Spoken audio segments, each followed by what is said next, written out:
right now. Pittsburgh's best sports show is about to begin. Call us or tweet us. We've got things to talk about on the Ireland Contracting Nightly Sports Call.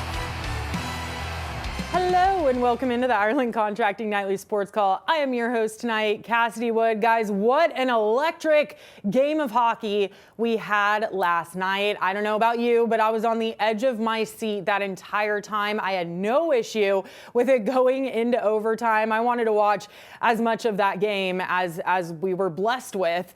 Just so exhilarating tonight. I'm joined alongside Jason Mackey.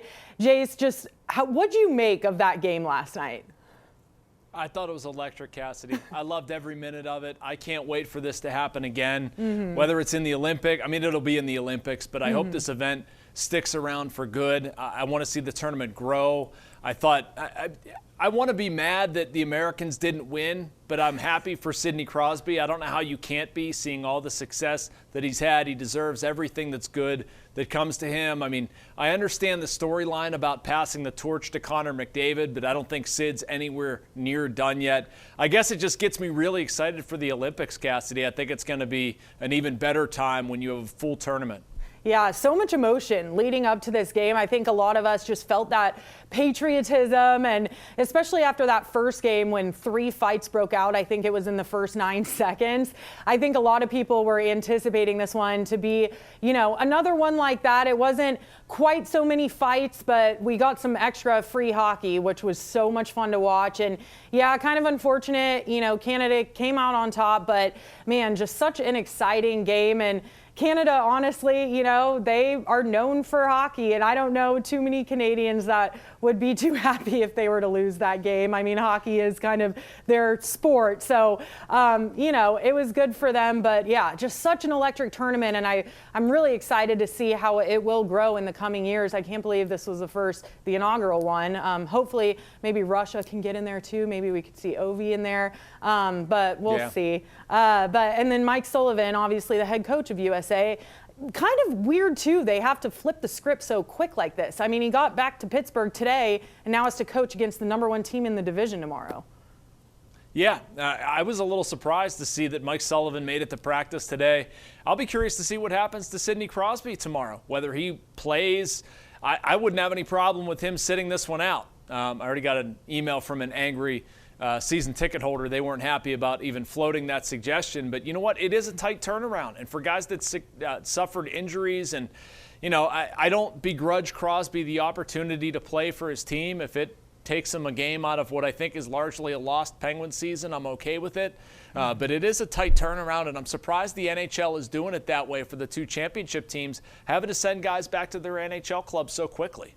Yeah, I mean, such a quick turnaround. And I think a lot of fans, too, were kind of anticipating seeing Sid go up against Ovi and seeing that matchup, tomorrow afternoon, I guess, 3 o'clock puck drop. But yeah, I mean, it'll be interesting to see what happens there. I do want to mention, too, we lost a great this week in Mike Lange, and they will be honoring him before the game tomorrow at 3 o'clock. Jace, just giving you a chance if you want to say anything about him or maybe about what the Pens are doing tomorrow to honor him. Yeah, I mean, I don't know what they're doing to honor him. I know what I want to see them do. One thing I know Mikey would not want is some sort of morose, boring, quiet moment of silence, this depressed building. I don't think Mike would want to be the reason that the air is taken out of the building. So I think the Penguins are going to get creative in some way there. What Mike meant personally to me was a ton. I was on the Penguins beat from 14 to 19. And I kind of grew up on that beat. I grew up around Mike Lange. The first time I ever walked past him, I was too shy and too scared to say anything to him. And then over the years, talked to him more, earned his respect, and I knew that he read my work. It meant the world to me. One time in Montreal, Mike made a comment to me about, kind of belonging and being worthy to be on the beat, at the Post-Gazette, where Dave Molinari has been in the Hall of Fame and is the best to ever do it in this city. So, I mean, to have Mikey feel like I was even okay at my job just meant the world to me. I have the highest opinion of Mike Lange. Yeah, and it's, this industry is so tough too that we're in, and a lot of times it can feel very competitive and stuff, and it's just always so nice when you have a mentor that has such a strong legacy turn around and then help out, the up and coming sports journalists and give you that encouragement. I will say Pomp is doing that for me right now, and I'm so thankful to learn from him right now. Yeah. So it's just so wonderful, when they can turn around and do that for the up and comers. But guys, we'll head to break right now. Give us a call though, 412-575-2600. We have a lot to talk about, not just hockey. We also have, of course, spring training going on right now. The NFL Combine does start next week. So definitely give us a call. We want to hear from you guys and your thoughts on our 3 seasons that are now coming up, and we're in that process right now. So, yeah, we'll see you right after this.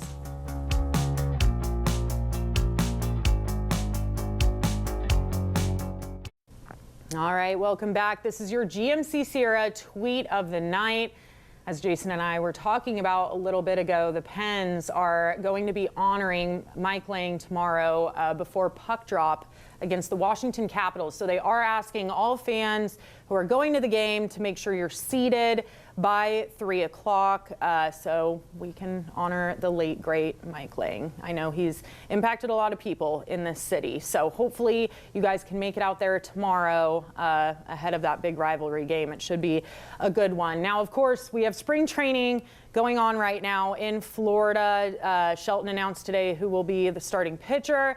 We don't know a lot. I mean, there's still a month till opening day, Jace, and still a lot of questions to be answered right now.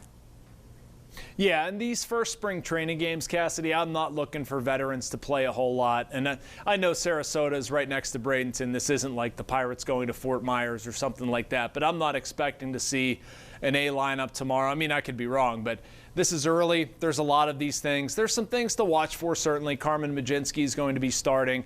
I'm looking more for some of the younger guys who could play a role on the Pirates. And I'm talking about Henry Davis, Endy Rodriguez, what Jared Triolo looks like, Joshua Palacios, Leora Peguero.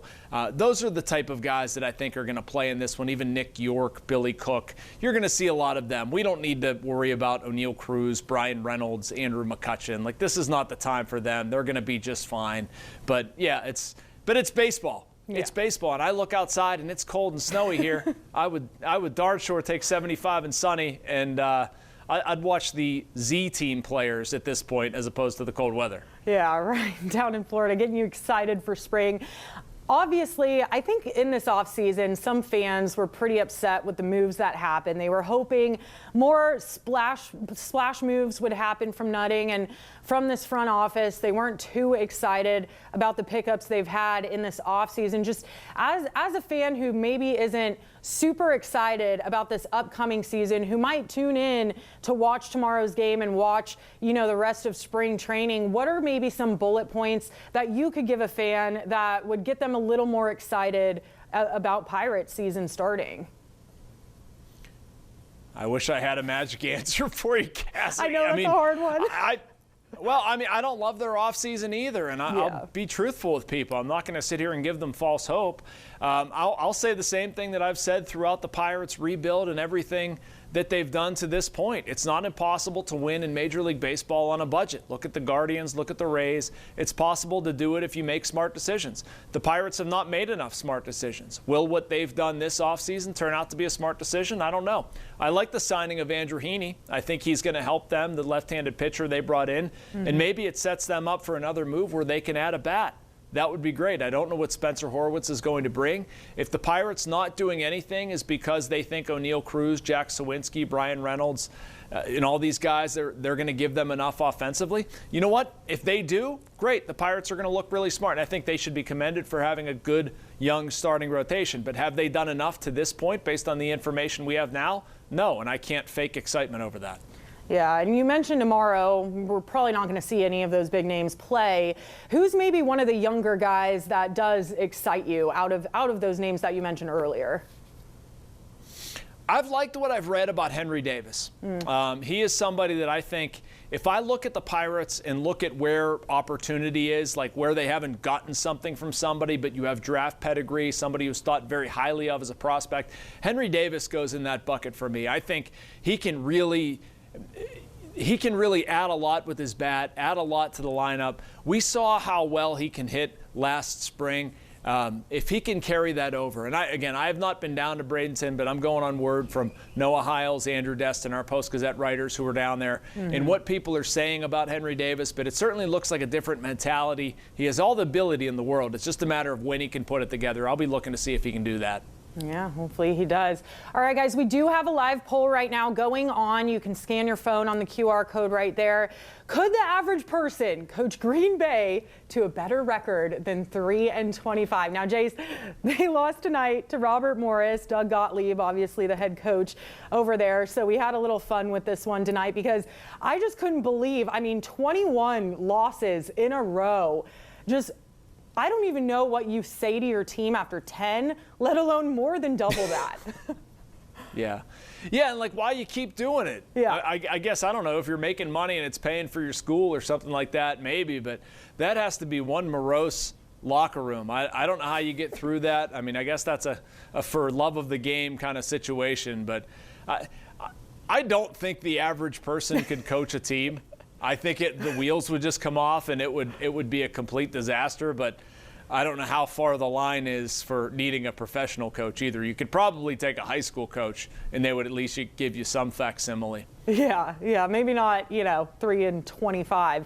But they did play Robert Morris tonight. Robert Morris, hey man, they're an exciting ball team to watch. Yes, they are. Yeah, I had the pleasure of going out there and talking to them this week, did a story with them, and Andrew Toole just has the guys buying in. And this is a team, by the way, that had a 20-loss season last year and a 20-win season this year.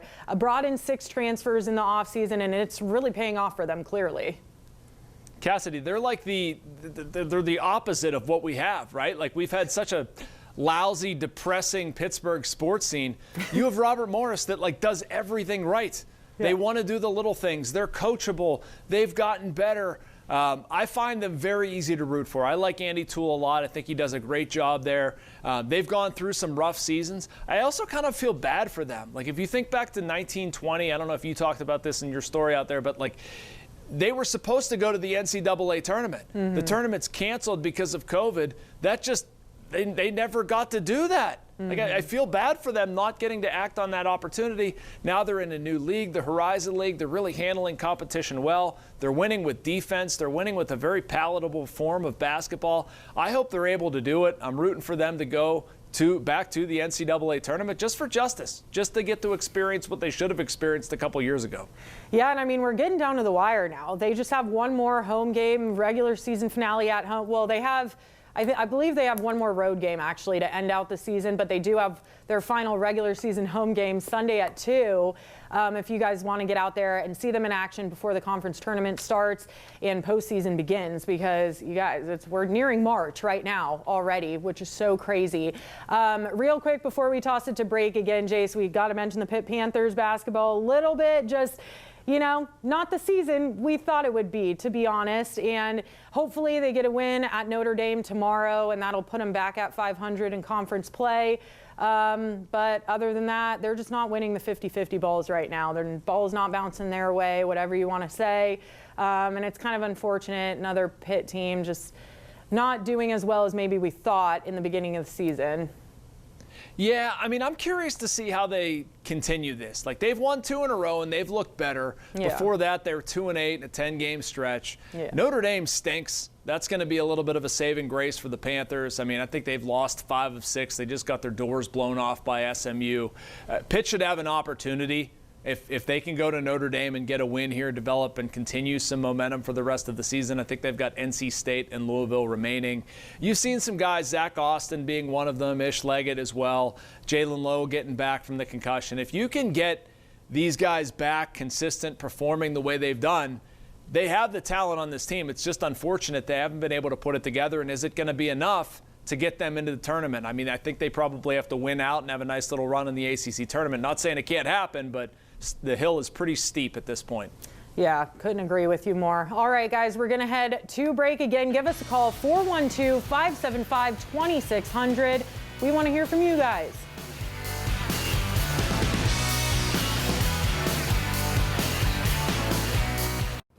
Welcome back. We're going to check in now with the news desk and see what they have coming up at 11. Hey, Josh.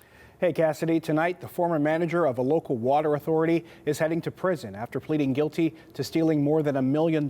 Plus, a Butler County community coming together to support a young girl battling a brain tumor, and Ray Petlin's tracking a warmer weekend. All ahead at 11. See you then. Great. Thanks, Josh. All right, we do have someone calling in. We're going to hit the phone lines now. Josiah in San Antonio. Josiah, you want to talk some hockey? Yeah. Hey, Cassidy. Hey, Jason. I got to sneak this one in because I got to sneak this question in because Rich isn't here. He doesn't let me talk about this team. But I got a question for you, particularly, Jason.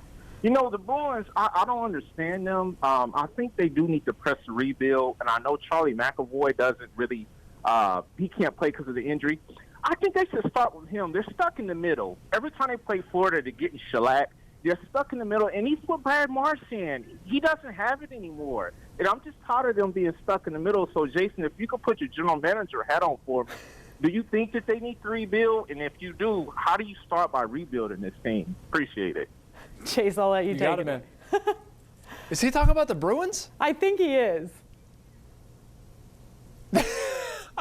I think that's why yes, he said Rich isn't, because I've heard him call in about the Bruins before, and Rich is like, so yeah, I think he's that's probably about why Rich doesn't want to take the call. Yeah, but hey, rebuild them. Go ahead. I don't care. Trade everyone. Fire everyone. This is where I can act like a fan. I don't care.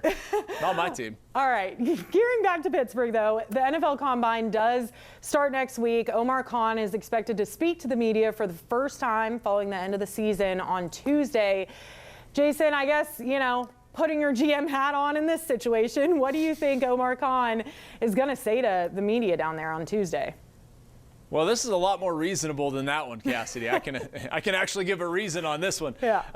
But no, Omar Khan, I think, has a lot of questions to answer. I want to know what's his plan for wide receiver? How much is he weighting that? Where are we at on quarterback discussions? Have you talked to Justin Fields? Have you talked to Russell Wilson? Has one been eliminated? Do you expect one of those two to be your quarterback? What do you think about defensive line depth in the draft? How are you going to go about retooling at running back? Is Najee Harris in the picture for you? Are you looking at free agency there? Do you think that's something best addressed through the draft? I mean, I don't know if we're going to get answers to all of that, but those are some things that I'd like to know. Yeah, I think all of us would. I mean, again, today, all over ESPN, are Russ and Justin staying in Pittsburgh? It's the question everybody wants to know the answer to. Hopefully we can find out on Tuesday, guys. Thank you so much for joining us tonight on your Friday night. I hope you have a wonderful evening. I will be back here tomorrow night, so tune back in. Jason, thank you so much for hanging with us tonight. And yeah, I'll see you guys tomorrow.